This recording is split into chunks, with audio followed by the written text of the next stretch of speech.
Hi there! This tutorial will help you to design your perfect set of period pads. As always, a link for the pattern you will find in the description of this video. With this pattern system, you'll craft a set that's perfectly tailored to your body, flow, and lifestyle. This pattern system includes, for sizes, from light day liners to overnight protection. Multiple skin layer options. You will watch me preparing 2 different skin layer designs alongside. My patterns have different options to add an extra absorbent inner layer for heavier days. Whether you're new to sewing or an experienced maker, this guide will walk you through every step to assemble a personalized collection that fits seamlessly into your routine. Let's talk about materials. The skin layer should be soft, breathable, and be moisture-capturing to keep you dry and comfortable. My recommended fabrics are cotton flannel. It is soft, breathable, a bit less absorbent, but the easiest to sew. Bamboo terry. Naturally antimicrobial and cooling, excellent absorbency, available everywhere, and fluffy texture doesn't allow leaks to escape. This is my favorite choice, and I will use it in this tutorial. There are many thickness and qualities. I always use a thicker one from a trusted producer. And always in black. It makes stains invisible, and the pad stays always beautiful. I also recommend a hemp fleece. It's naturally absorbent, but less available at shops. Great choice is also Zorb, has fantastic absorbency, but it is hard to find, so you might need to shop online and can be quite expensive. Synthetic fabrics like polyester, minky, or velour are not my favorites. They can trap heat, have microplastic, etc., but some people like them because of the soft feel. Well, you have to decide what will work best for you. Now think about the absorbency you need. Under the main skin-facing layer, you can add 1 or more absorbent layers tailored to your flow. For lighter days, you might not need it, as your main layer absorbs enough. For heavier days, you have 2 practical options: a smaller insert placed only in the center for targeted absorbency, or a longer core that extends nearly the full length of the pad for all-over protection. In this example, I'll be using the centered insert, ideal for moderate flow with minimal bulk. The pattern includes templates for both versions, so you can choose based on your needs. I'm using paper templates because I typically sew multiple pads at once. They ensure consistency in size and shape, and can be reused for future projects when you decide to sew more. Start with finishing the raw edges of your skin fabric using a serger or a tight zigzag stitch. However, for the inner absorbent layers, this step isn't necessary. Since these layers are fully enclosed within the pad and won't be exposed to stress or washing abrasion on the edges, there's no risk of fraying or tearing. My preferred serger setting is a rolled hem and a tighter stitch. You can see here the difference on the light fabric. I will place extra layer in the center of the pad and pin. Then I will sew around with the zigzag stitch.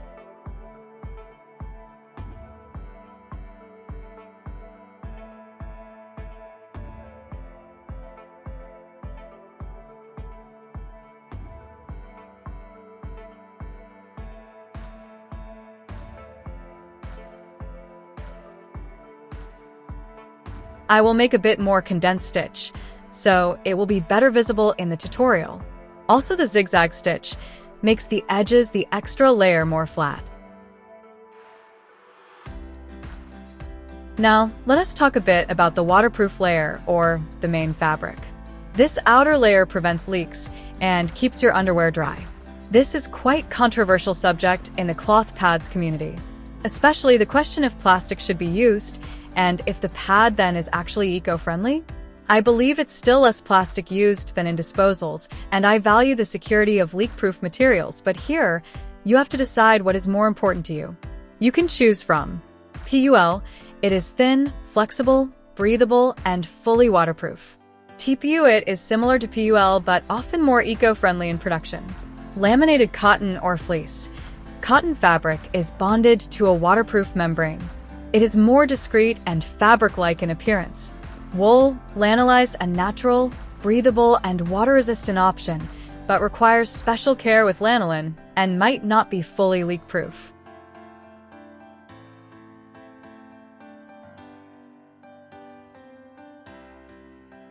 In this tutorial, I will make 2 pads, one size M with straight liner and one size L with a higher coverage liner, and I have 2 fabric pieces to make them 2 wraps.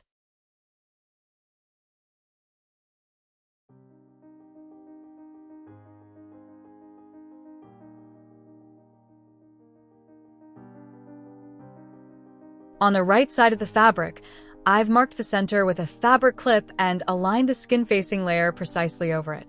Make sure all layers are centered and secure the clip in place to prevent shifting during stitching.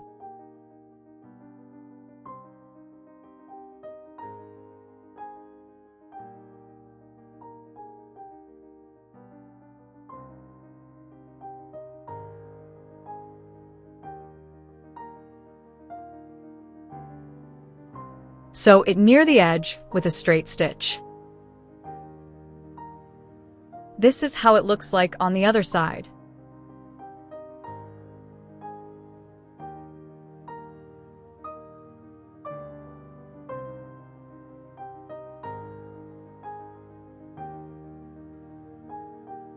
Now, on the wrong side of the fabric, I'll trace the pad's outline. I'm using a waterproof marker to ensure the lines won't smudge or bleed during sewing. Since I make multiple pads at once, I use a durable plastic template. It allows me to position the shape with high accuracy, so all looks symmetric. This is especially important because the absorbent liner is already attached to the opposite side.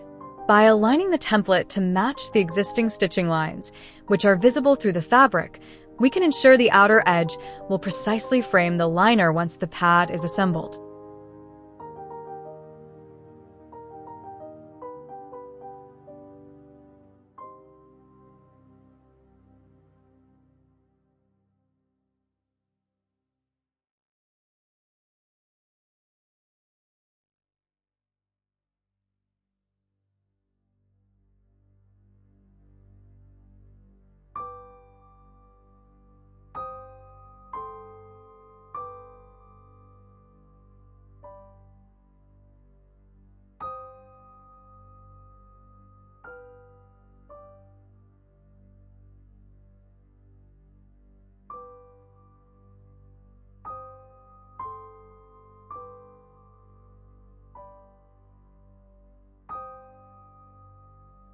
Now place the second fabric layer on the bottom, with right sides facing each other. I've pinned the layers together, making sure to position the pins outside the pad's seam allowance. This avoids unnecessary punctures in the waterproof barrier. I've also clearly marked the opening where the pad will be turned right side out after sewing. If you're working with PUL and your sewing machine doesn't have a dual feed or built-in upper transport system, I strongly recommend using a walking foot.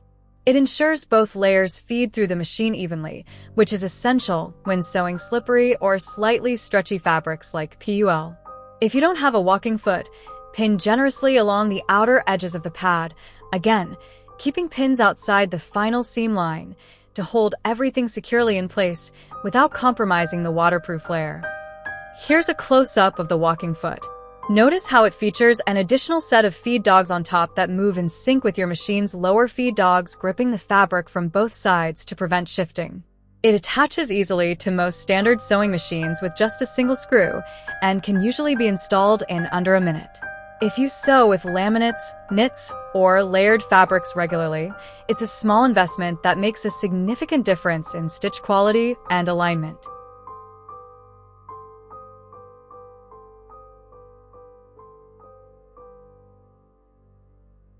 I sew slowly with a short length stitch, and I lift the foot frequently to make sure that all curves look smooth.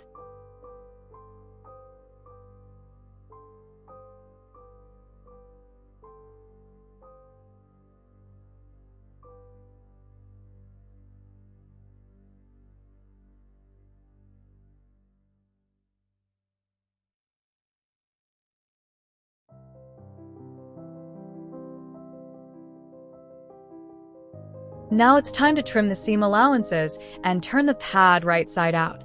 Be sure to leave about an inch untrimmed at the opening. This gives you a clean edge to work with when closing it later. I prefer using zigzag scissors, especially around curves. This next part is straightforward, so I'll speed it up.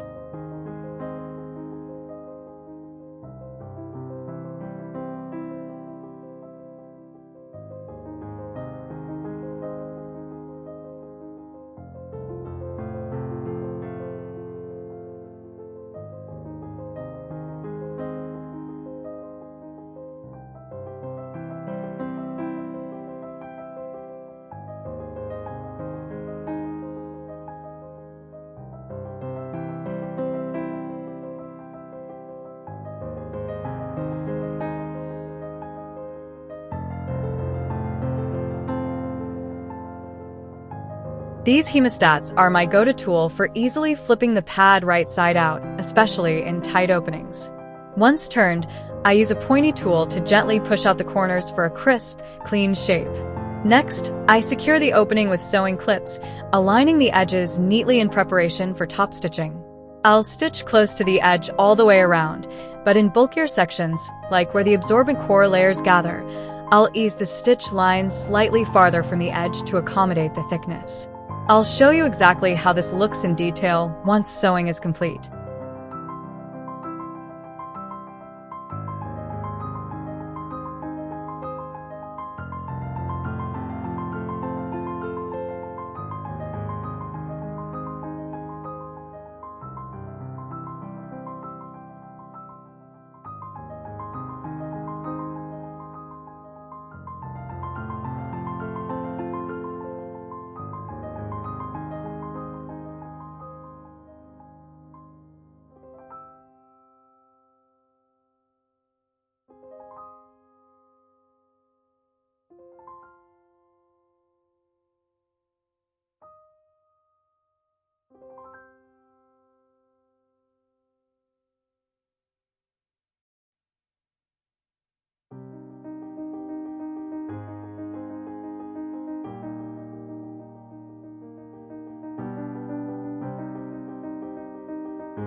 Here you can see up close that as bulkier sections, the stitch line is slightly farther from the edge to accommodate the thickness.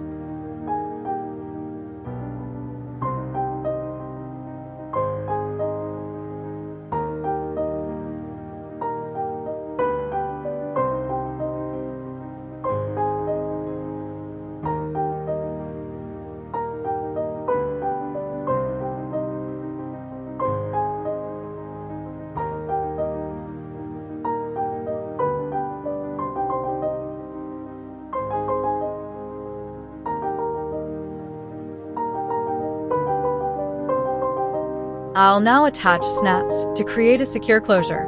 Using the markings on the pattern as a guide, I transfer the exact placement onto the fabric to ensure consistent positioning.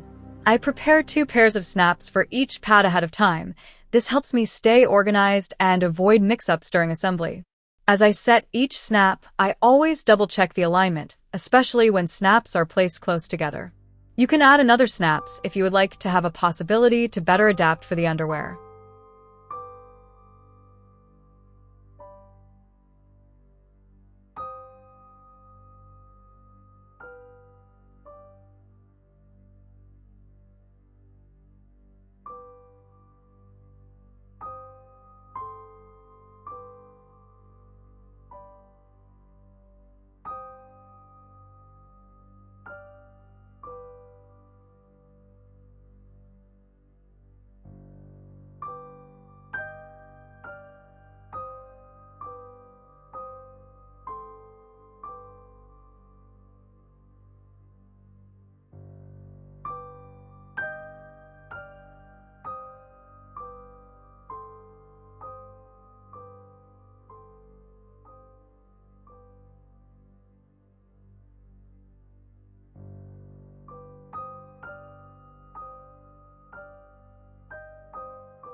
Check the closing, and if it works fine, your pad is ready.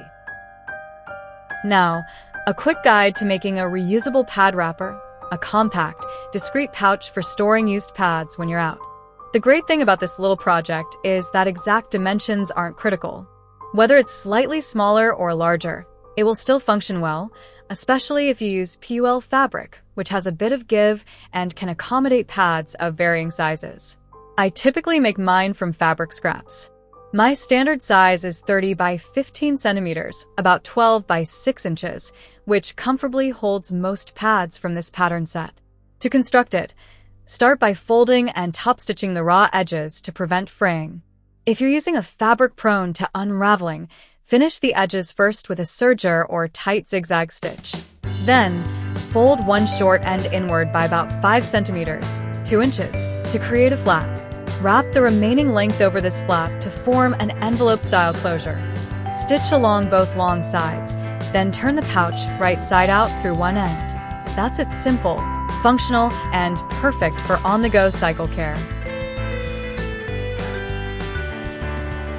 I won't cover the option where the single layer matches the template size, as that technique is straightforward. Just sew around the edges and turn it right side out.